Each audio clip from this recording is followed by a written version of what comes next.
பக்த புரந்தரதாசர் 10ஆம் பகுதி. இவ்வுலகில் உண்டாகிற ஒவ்வொரு மாற்றமும் தெய்வ சங்கல்பத்தினாலேயே நிகழ்கிறது என்பது நம் எவராலும் மறுத்து கூறவியலாத ஒரு சத்தியமாகும். அவ்வாறே அதிசயிக்கத்தக்கதான ஒரு மாற்றம் சீனப்பாவின் வாழ்விலும் தற்சமயம் தெய்வ சங்கல்பத்தினால் நிகழ்ந்தது. அந்தணர் வேடத்தில் வந்த எம்பெருமான் தான் இன்னாரென காட்டிக் கொடுத்து மறைந்து சென்றதும் சீனப்பாவை இத்தனை காலமாய் ஆட்டி படைத்து கொண்டிருந்த தன மோகமும் தாங்க உண்ணா கஞ்சத்தனமும் ஆதவனை கண்ட பனி போல அவனை விட்டு சட்டென அகன்றன.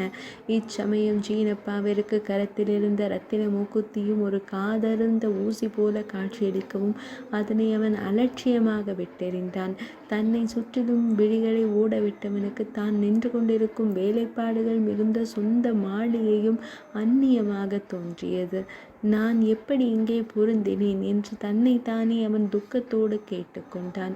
இத்தனை காலமாய் தன் வாழ்நாளை எல்லாம் நிலையில்லாத விஷயத்திற்காக நீ நடித்தது அவன் விழிகளில் குருதியை வரவழைத்தது. உடனே சற்றும் தாமதிக்காமல் தன் சொத்துக்கள் முழுவதையும் ஏழை எளியவர்களுக்கு தானமாக கொடுத்து தன் சுமை அனைத்தையும் தொலைத்து ஒரு சுதந்திர பறவையாக ஆனான். இனியேனும் தான் கடை தேர வேண்டும் என்கிற விளைவு அவனுள் இப்பொழுது பெருந்தீயாய் மூண்டது. ஏதேனும் ஒரு குருவை அண்டி சரியான பாதையில் பயணிக்க வேண்டும் என்கிற உந்துதலில் அவர் அச்சமயம் ஹம்பியில் முகாமிட்டிருந்த வியாசராயரை வியாச தீர்த்தரை சரணடைந்தார். முக்காலமும் அறிந்திருந்த தீர்த்தருக்கு தன் எதிரே நிற்கும் சீனப்பாவின் கடந்த காலத்தையும் வருங்காலத்தையும் படிப்பதில் துளியும் சமமானது இருக்கவில்லை. அவர் ஆசையோடு சீனப்பாவிற்கு அடைக்கலம் தந்து தீட்சையும் அளித்து ஒரு குருவாக அவனுக்கு சில வார்த்தைகளை அனுகிரகித்தார். சீனப்பா, இன்றிலிருந்து உன் பெற்றோரிட்ட இப்பெயரை விடுத்து நீ புரந்தரதாசர் என்கிற ஒரு தாசிய நாமத்தை ஏற்பாயாக.